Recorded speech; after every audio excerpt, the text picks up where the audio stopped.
Now, let's get into the next step. You know that we've got our own way, our own technique, or our own principle of dealing with colors in the entire application. So it's time for us to be ready to implement that. With that being said, we need to first install or first configure the light and dark theme so that we can set up these colors on Tailwind. And also, most importantly, we need to test these colors. Remember, according to or based on my experience, I like to set up the colors and themes once and for all so that going forward, I can focus on solving the problem, which is the problem at hand of developing the application. So the first thing that we need to do, let's install or let's configure the light and dark theme so that we can set up these colors. So let's go back to ShardCN. And here on ShardCN, we need to check here on the dark mode. Okay, as you can see, we are using Next.js. Okay, so before I continue here, there might be something that might be confusing, more especially to a beginner. This is some sort of an advanced concept. It's not easy to understand. I agree. I am going to some sort of create or maybe I'm going to prepare your mind in order to understand this, since in most cases going forward we are going to encounter this. And what is that? Let me just give you a brief introduction into the context provider, which is some sort of a React mechanism to save the data globally. Okay, so let's just go back to here on Google Keep. Okay, so in React, okay, let me just type here. Okay, save data globally. Okay, save data or state. For now, let me just say data because I'm not going to dive deep. Save data globally. Okay, so if you've got an application, let's say here, okay, let's say you've got an application, okay, you might have the user data, like for instance, the username, and the email and the avatar. Okay, I hope you are familiar with this. Okay, usually on Google you have something like this on your account, and here is it. Okay, as you can see, here is it. Okay, so in every page, it's always there. It has got the user data. It can give you an option to, let's say here, there will be option to set your profile, log out, and all those things. So this means that this user data needs to be available globally into, like, in all your pages. Okay, it's something that must always be there. Okay, if you go into home page, it's going to be there. If you go into dashboard page, okay, it will always be there, and so forth. So I hope you do understand or get the concept of a data that is available globally. So how do you make that possible with React? Okay, first of all, why there must be a context provider mechanism in React. Okay, let me just type here. Let's say this is a context provider mechanism. Okay, let me just give you a brief or a short some sort of demonstration on how React works or how it renders the DOM. Okay, let's say we've got these components here. We've got the first component, the div, and also we've got the second one, and then we've got these two.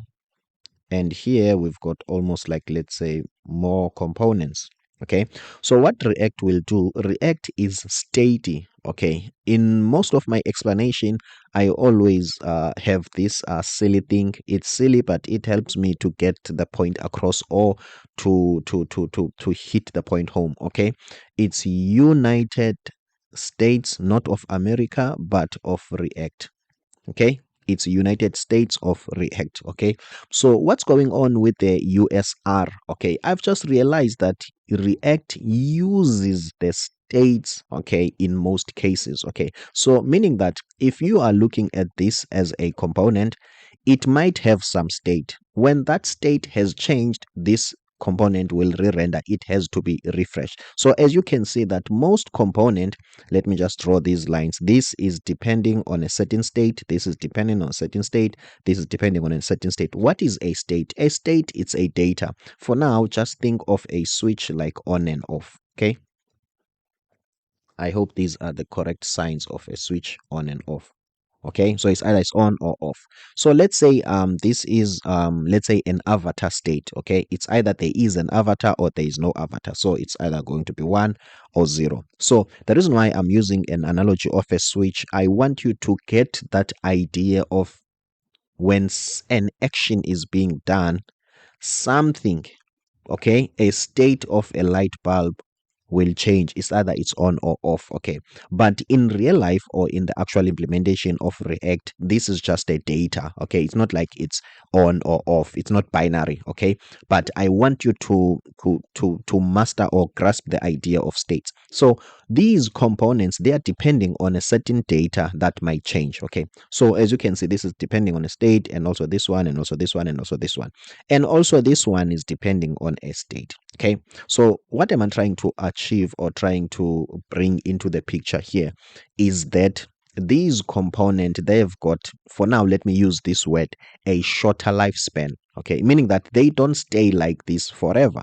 Why? Simply because the application, as the data flows in and out, this data changes. Sometimes it quickly gets stale and it must be reloaded from the server. After, as soon as this data reloads, meaning that this component is stale, it needs to re-render, to refresh so that it can show the updated data. So as you can see that there is, now I'm introducing a concept of re-rendering, meaning that dying and can I say getting alive, die, get alive, or being destroyed and constructed, destroy and constructed. So meaning that with React, you must be very careful when it comes to data, because these components will be destroyed and reconstructed, destroyed and reconstructed as the application grows. So meaning that it's not easy to be sure if the data that is here will be here right through your application. It can be here now, but after a second is not there, because React, it's United States of React. The components are highly dependent on the states. If the state changes, the component changes. It will be re-rendered so that it displays the current and fresh information. So I hope you get the idea of why there must be a mechanism which is called the context provider. Back to what we want to do. We want to configure light and dark theme. Let me ask you a question. Do you think the system needs to be aware of the state of the mode, light or dark, only on the home page, or it needs to be aware on the entire page? Every page needs to be aware of that so that the colors could be accordingly. So I hope now this is starting to some sort of ring into your mind that this the system needs to be aware of the state, light and dark theme entirely, okay, into the application. So how do we then declare data entirely, or a state that will be globally and entirely in the application? We use a context provider. So I hope you get that one. So what is important about a context provider? For now, I'm not going to dive deep too much into it. Let me try to clear this. I'm not going to dive deep too much into it. The only thing that I'm going to tell you is there is some sort of a provider. Okay, there is a provider. It's some sort of, for now, let me just borrow this word. It's an HTML element, but we call this JSX element, okay, or a component. Okay, so it's a JSX element. Okay, it needs to wrap, okay, provider. I'm closing it here. So as you can see, it has got a value. Okay, for now, I'm just going to put here 10. It has got a value. Okay, so this value will be available to all the components which are inside as children. Okay, let's say this is a component, okay, P, and I'm closing P. This is just an example. Okay, and also what else could be here? Let's say a form. component, let's say. Okay, we've created a form component, and then we can close the form component here. Okay, so this provider, okay, what it does, it feeds all these components when they want to with this data. Okay, with this data, let me say this 10 can be available here, and this 10 can be available here. Okay, what if, based on how React operates, okay, this has been killed because the data was stayed and it was reconstructed somewhere here. No matter how many times it's being destroyed and constructed, the data is not inside it, but it takes it from the provider. Obviously, as we dive deep into it, I am going to explain this in detail, but I want you, as I am copying code along, copy code from ShadCN, when you start to see providers and other things, I know it can be intimidating. And as a beginner, you start to lose touch or connection with the instructor. Okay, I want to hold you so that you can feel comfortable and also have confidence as I am teaching you that we are still on the same page and I've got your back. So let's continue. So what we are going to do here, let's see what they are asking us to do. Okay, install next themes. Okay, start by installing next theme. So let's install next theme, copy this, come back here. Obviously we've got another terminal here running. Okay, control V. Don't mind about this ugliness here. Install next theme. That's what I did, and I'm going to press enter, and the next themes will be installed. So let's go back here and check what else do we have to do. Create a theme provider. Okay, now, I hope you do understand. The theme provider will have some values and it will share those values with all the components inside it. Okay. Okay, cool. Now create a theme provider. Let's see. Use client. This is a theme provider. And what you do, you need to wrap the root layout with your theme provider, as you can see. Okay, cool. Now, it's entirely up to us how we do things. According to ShadCN, they are saying we need to locate this theme provider to let's say inside the components folder, and we put this theme provider. Okay, this is not just what can I say, a portfolio project. We are going to create a production grade application, so meaning that our folder structure might change. It's not going to be like this. So I want you to understand, when I'm putting this theme provider in a different place, not as instructed here. Okay, so now let's create the theme provider. Now you know the provider in React, that it will provide a certain value. Can you guess what that value is? Obviously the light and dark, okay, value, so that the whole application can know when the theme has been set to light and the theme has been set to dark. As you can see, this is not the only page that is aware of the light and dark theme, but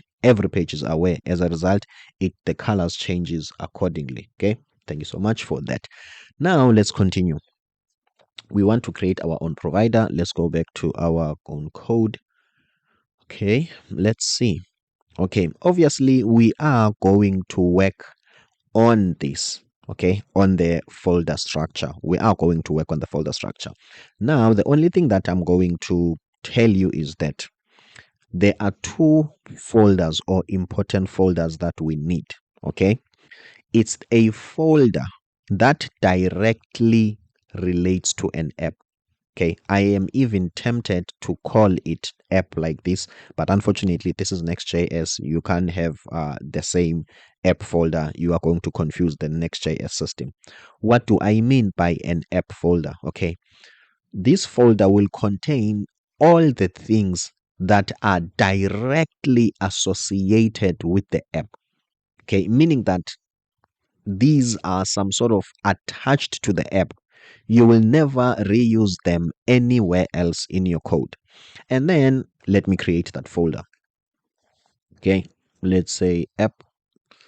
Um, let's say app files for now. Okay, let me just use the word app files. Okay, okay, as you can see, and then we are going to have some files that we are going to use in the application, but they are reusable. You can use them in a different project. Why am I doing things this way? I just realized that as I'm creating project helping clients, I'm starting to repeat myself. Okay. I create a project, it's an e-commerce, and when I'm done with it, because of my folder structure has been bad, my architecture has not been the best architecture, I leave that code embedded in the app. What is some sort of a type of code that I leave embedded in the app that I can reuse? Let's say I've created a function that can convert currencies. Okay, it can convert currencies. My question is it converting currencies for the furniture app, or it converts currencies for any application? As you can see, there is a potential of reusing that code.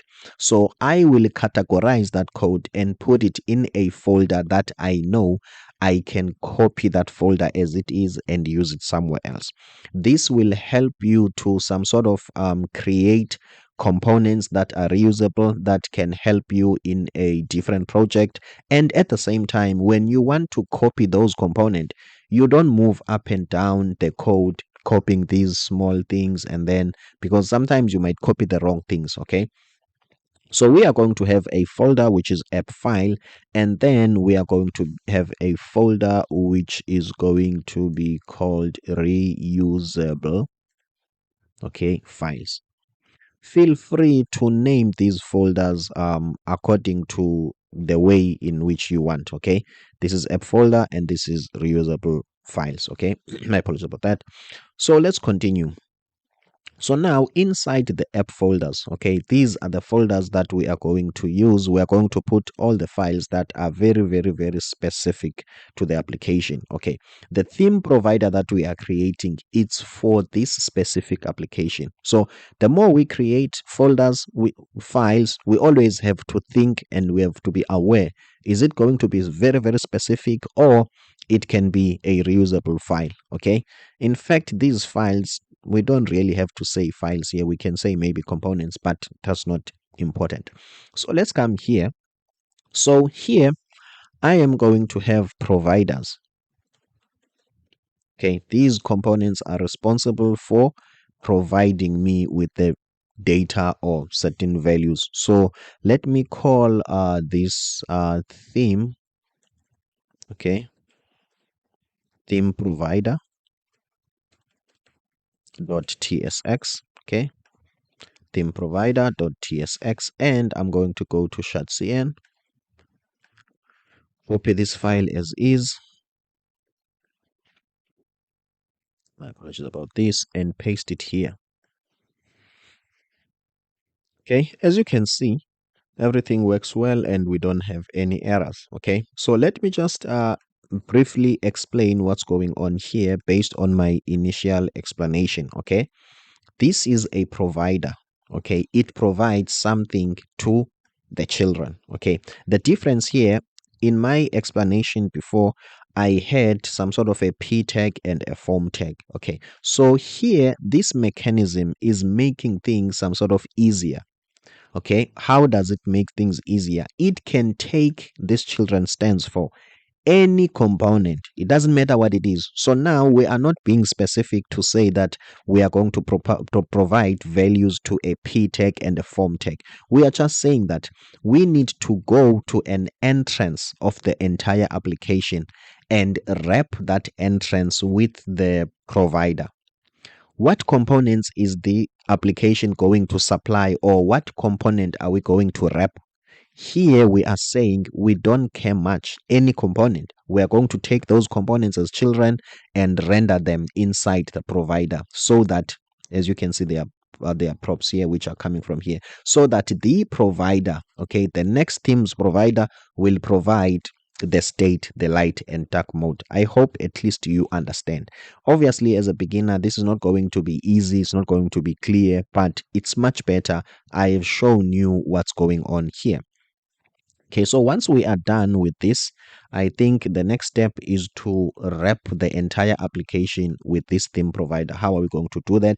As you can see, we are exporting this theme provider. That means we are making it available. Okay, let's go back to how Next.js work. Remember, I said this layout file, okay, everything passes through it, okay, meaning that it also apply this technique of receiving children and then some sort of rendering them again. Okay, so let's go to the layout here, scroll up. The layout first will receive some children, okay, as you can see, and it will render them. So before this layout renders these children, meaning that this is some sort of a gatekeeper, this layout, it's a root layout, as you can see, as it has been written here, everything will pass through it. Then I will explain as time goes by visually when we are putting components here and some outside of this. Okay, but for now, treat it like this. Everything will pass through here. So if we can wrap this with the themes provider, my apologies about this. I'm supposed to have copied only this. Okay, if we can wrap this with this theme provider so that it can be rendered as a child or a child or children inside this so that it can be supplied with light and dark theme. So let's just wrap it with this themes provider. As you can see, so now we've got some errors there. So I'm going to press Control on Windows and space so that we can import this at, as you can see, app files. That's what we want. Now we need to wrap the children with it, okay, as you can see. I think that is all, but maybe I think this works. Okay, let's wrap this right after the div. Okay, every children will come back here. Let's just quickly go back to Shatsi, and in case maybe they've got a different suggestion, but I think this is always inside the body, as you can see. Okay, this is always inside the body. Okay, now let's just copy this opening tag of the theme provider, as you can see. Okay, let's see, are they importing any other thing? No. Okay, let's just copy this head as it is and let's use it here in our own code, because our own header here, or some sort of opening tag of the provider, it's clean, of which with them it has got some things, as you can see, default, system, enable, and all those things. Okay, so I'm just going to highlight everything and try to format this. Okay, format selection, where is format selection? Format document. Okay, so obviously you might ask yourself, then how do you then use this format document? I think VS Code uses Prettier by default and it's already installed, so it's nothing that you have to install specifically. Okay, so guys, we are done with the difficult part. As you can see, this provider is wrapping the entire application and it will feed it with the light and dark theme, so the entire application will be aware. So let's go back here and check what ShardCN is suggesting. Add a mode toggle. Okay, as you can see, guys, here is a mode toggle, as you can see. Okay, so we need to add this. Here is the code. Okay, let's check the code. Where is the code? Here is the code. So let's go back and see. Here is the mode toggle. Okay, I'm happy with this. I'm thinking this mode toggle will depend on some ShardCN UI component. Okay, things like this drop down. Okay, this drop down feature, something that we have not installed yet. Okay, so what we are going to do, as we are working with this code, we will maybe need to install those. Okay, but let's think about this before we continue.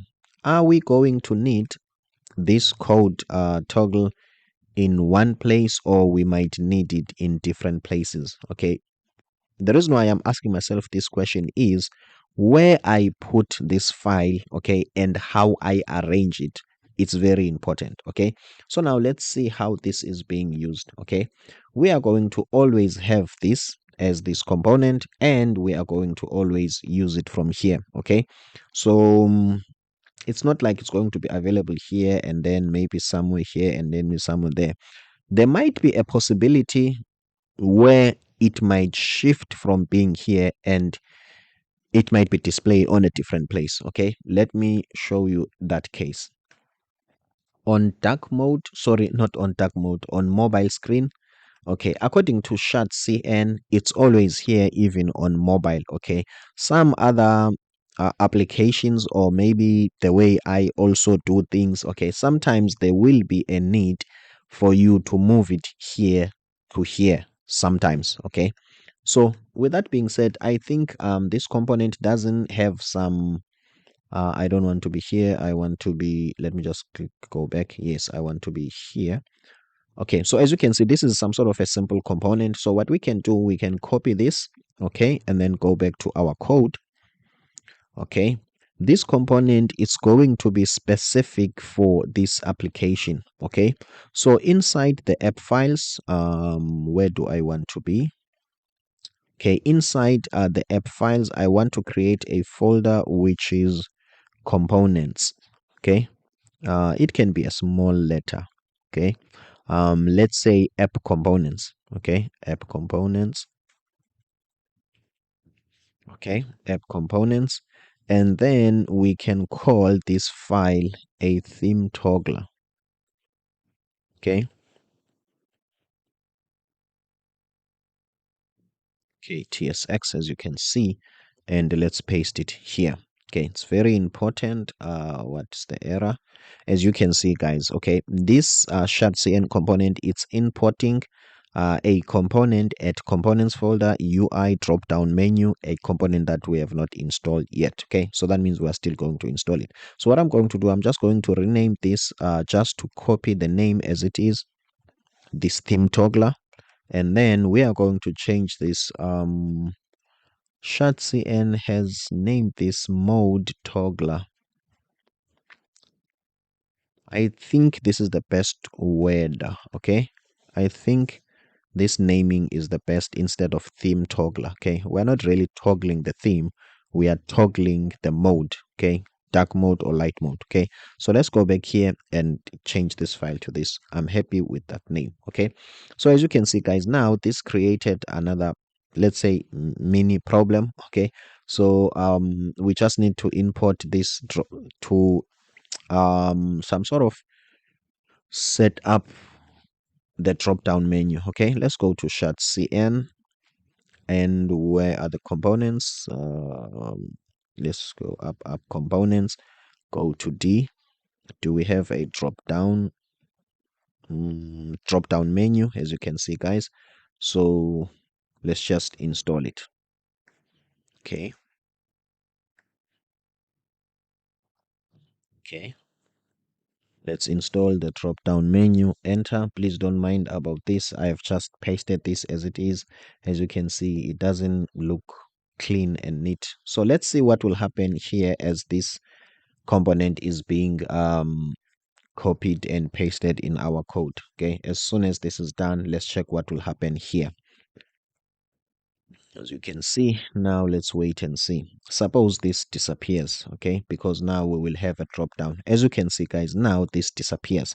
So this means that we are ready for, what can I say, we are ready to change the theme from light to dark. Okay, so generally, guys, this is how you deal with theme. Okay, check here what they are doing. Okay, let's see. Okay, you are going to have all your styles for the light mode because it's more like a default. Whenever you want to do something, you must always put this dark and do this, dark and do this. Guys, you are going to see this dark all over the place. If you have worked with theming, you are always going to put this dark. So according to the principle that we're going to apply, or the technique that I'm going to introduce to you, we are just going to set up our styles correctly, and we will never have to deal with the dark theme again, unless obviously on certain pieces of code where maybe it's necessary. Okay, so let's continue. Now I think we are ready to use the mode toggler. So we can go to our app, and then here in our app we can go to the page, and then here on the page next to the button we can render this component. Okay, I don't think it has to have an some sort of a closing tag, so I'm going to press Control and press space. As you can see, I am importing it from app and then save. So let's go back to our application and let's see if we have it. Okay, as you can see guys, here's it. I don't know why things are structured this way, but I don't really mind much. As you can see guys, so I mean that when we click here we can change, suppose we can change from light to dark. Obviously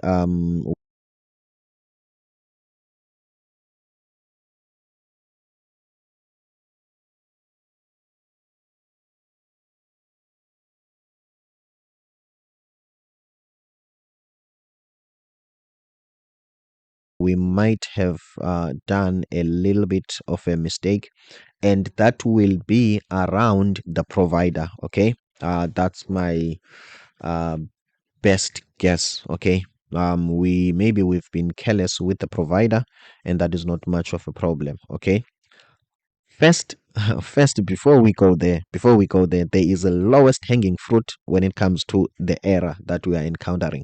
Remember, I said to you before, there are some components that are some JSX, some JavaScript that is rendered on a server. When JavaScript is being rendered on a server, it doesn't have the interaction, remember. Okay, and I said to you, Next.js by default, if you don't tell it that this component will be rendered on a browser, it deactivates the interactivity, because it knows that this JavaScript will run on a server. There's no need for it to have or to handle on click events, because in the server there are no events. So the first thing that we need to do guys, first of all, which is my mistake, something that I forgot to do, we just need to type here use client first, okay, before we go to the provider, because we are going to interact with this component. Okay, so let's go back here. Okay, everything has been rendered, and let's go back here and test. Okay, duck. It looks like as much as we have done that, we are still facing some issues. Not a problem. Okay, so first what I'm going to do, let me just remove everything. Let's go to the app page. Okay, this is the app page here, and check. Okay, this is light mode. It's being imported on a different place. Change it to dark. Everything is working now. Obviously, I cannot really tell what was the problem before, if I can be honest, because I have put this back to where it was. Okay, I have put this back to where it was, and everything is working. As you can see now, everything is still where it's supposed to be. Okay, that one I cannot really tell much, but as you can see now, we have managed to add a light and dark theme, and it's working accordingly. Thank you so much for making it this far. I'm Msingathi, the designer and developer from South Africa. See you on the next one.